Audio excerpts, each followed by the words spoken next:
नमस्ते, प्रीवियत, hello to everyone. मैं हूँ राहुल शर्मा। हर स्टूडेंट का सपना होता है कि वो विदेश में जाके पढ़ाई करे ताकि उसे अच्छी सी नौकरी मिले या अपने प्रोफेशनल करियर को वो अच्छे से एक्सपोज कर सके। अगर मैं कहूँ कि आप विदेश में रह के भी फ्री में पढ़ाई कर सकते हैं तो आपको कैसा लगेगा? मन में लड्डू फूटा? जी हाँ, ये सच है। आप विदेश में रह के फ्री में पढ़ाई कर सकते हैं। मैं आज आपको मिलवाऊंगा एक ऐसे स्टूडेंट से जो इंडियन है, दिल्ली से हैं, मॉस्को में रह के अपना पोस्ट ग्रेजुएशन 2 साल का फॉरेन लैंग्वेज का कोर्स कर रही हैं और वो कोर्स उनके लिए फ्री है। हाँ, उनको यहाँ पे खाने पीने का प्लस रहने का खर्चा उठाना पड़ता है, बट उनकी एजुकेशन फ्री है। तो मिलवाता हूँ आपको, उन्हीं से पूछते हैं उस कोर्स के बारे में। हेलो प्रबलीन। हाय, हेलो एवरीवन। प्रबलीन मॉस्को में रह के मास्टर्स कर रही हैं फॉरेन लैंग्वेज में और ये इंडिया से हैं। आज मैं इनसे कुछ क्वेश्चन पूछूंगा जो शायद आपको हेल्प कर सके मॉस्को में या रशिया में स्टडी करने में। तो प्रबलीन, सबसे पहले मैं आपसे पूछना चाहता हूँ कि इस कोर्स के बारे में आपको कैसे पता लगा? How do you know about this course?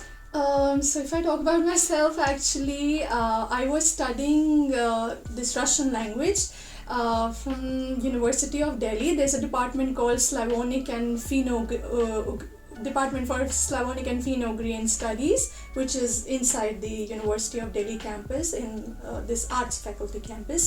So I was learning Russian language from there, and then I got to know about scholarship which is given by the Russian Center of Science and Culture, which is in New Delhi, I think on Feroz Shah Road. So I just simply applied for the scholarship, and I didn't know that I was going to go to Russia till my end. So I was just completing the steps and going through all this procedure, and one day I got a call from this Russian Culture Center, and I had to appear there for the interview. And it was really easy. They just asked me, why do I want to go to Russia, or what do I want to study, or why did I choose the particular university. So, and after that I cleared easily because in my bachelor's I had got a good percentage, so that is why it was easy for me to enroll into masters here. And I mean it wasn't difficult at all. If you have got good marks or the good percent, it won't be really difficult for you to. Nice, Prableen. Yeah. Tell me one more thing, that what is the basic requirement to get into enrolled in this course? In my course, you Yes, mean? yes. Okay, so my course is basically translation studies, and I'm a translator from English to Russian and vice versa. I think in India I had this basic knowledge of Russian language, so it was easy for me to come here, and I wanted to continue this masters in foreign languages. And so I think if you know Russian language a bit is okay, but even if you don't know, you can come to Russia. You can always opt for 1 year preparatory course, which even I opted for when I came. So even though I had the little knowledge about Russian language, I still opted for a 1 year course, and then I got enrolled myself into the masters. इस course में apply करने का क्या procedure है? Okay, procedure is it's not any a tough one. It's the same that you apply for, same as in any other course.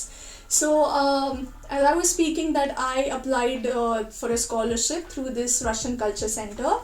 So I had to, there's a website called russia.edu. something, yeah. So there was a form that I had to fill in there with all the necessary details and all that, what I have studied in the past, and my bachelor's or whatever, my schooling and all of that, certificates I had to attach, personal details, then what universities I have to choose. So there's a list of universities that you can choose. So, and they gave you 6 options. In your first preference is which you like to go, but it also happens that I mean it is not necessary that you will get the university based on your first preference. I got university based on my second preference.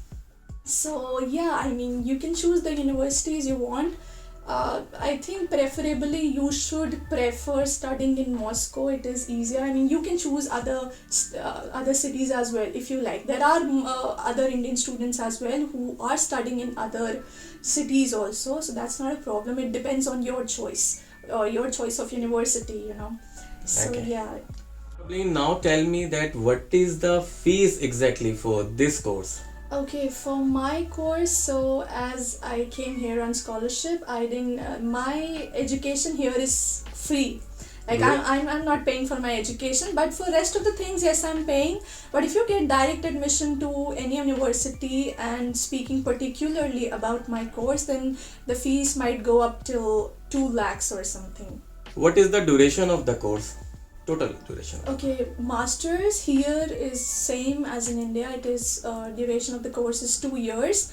But I, you know, as I was enrolled in the preparatory course as well, the first year. So my stay in Moscow was for 3 years, as in total master 2 years and plus this preparatory course 1 year.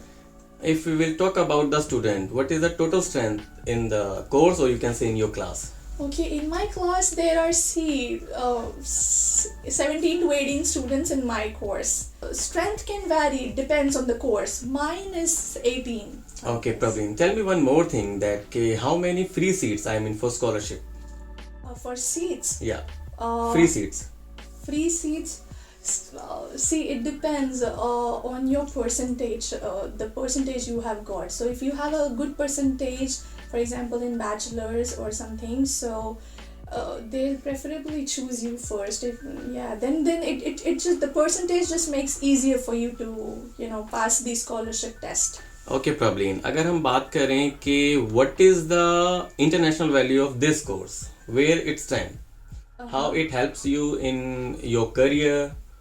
After completing this course, I can apply in any country I want, I guess, because, you know, Russian is, you know, as we all know, is one of the official language of the United Nations. So it depends on me where I want to work. If I want to work in India, I prefer to work in ministry. Okay, so yeah, I mean that is great. I can choose teaching as well, or I can work in a company as a translator or anything. But You can join any embassy also. I can apply for jobs in embassy. It won't be. You can provide the online classes also. Yeah, I can go for online classes as So well. this is your to future students. basically you are planning to do. Yeah, I think I want to work in some ministry or maybe embassy or anything. Praveen, tell me, how do you stay, in hostel or you have your apartment, or मैं बस ये जानना चाहता हूँ कि like international students Moscow में किस तरह से रहते हैं जो यहाँ पे स्टडी कर रहे हैं. Okay, मैं dormitory में रहती हूँ, which is provided by my university. The only disadvantage is that मेरी university 1 घंटा दूर located है. Like it's located in the center, and my dormitory is located like 1 hour far away from the centers. But still, it is not a big problem. There are other universities which have, you know, the dormitories in the territory of their institute or universities. For example, Pushkin Institute has its in-house, you can say, they have the dormitory in their territory only, so that you don't have to go and, you know, spend a lot on travels and all of that. Talking about other students, so I think most of the students live in dormitories, but there are some people some students which are working side by side. If some can afford apartment, they are living in apartments. Yes. So it depends on you. So how you want much to live. you used to pay for this? Okay, monthly, when I was doing this preparatory course, I paid around 1100 rubles per month, and now it costs me really cheap. Now I'm paying around 800 to 900 rubles per month. It's just for stay or for your food also? No, food is separate. Okay. It is just for the stay. Okay. How much you spend on your food? Okay, on food, honestly speaking, I have never calculated seriously how much I'm spending. I don't calculate it, but I think monthly you can live here in maximum, I guess 10,000. You can live fine over here. 10,000, or maybe, I mean, you can also find part-time jobs for yourself. Great. So that will really help you. प्रॉब्लिन, आपकी class में कितने international student हैं और कितने Russian student हैं?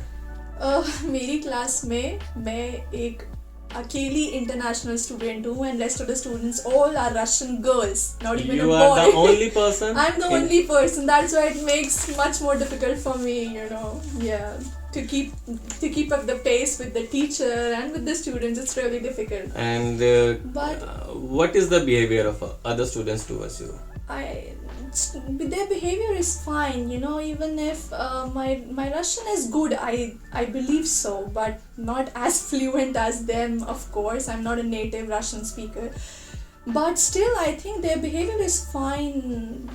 It's not a problem to engage with them, to be friends with them, but there are other universities. प्रॉब्लिन, यहाँ पे रह के, इंडिया से दूर रह के मॉस्को में आप पढ़ाई कर रही हो, तो मॉस्को के बारे में क्या पसंद है? Moscow, I think, Moscow is very beautiful city, beautiful, clean. It has rich history. Talking about my favorite place is Vorobyovo Gori, where this Moscow river flows, and yeah, it's a beautiful, beautiful place. And you can always visit museums. You can go to theater. Kremlin, yeah, the center is it's always lit. Best of luck, Pravleen, for this. Thank you.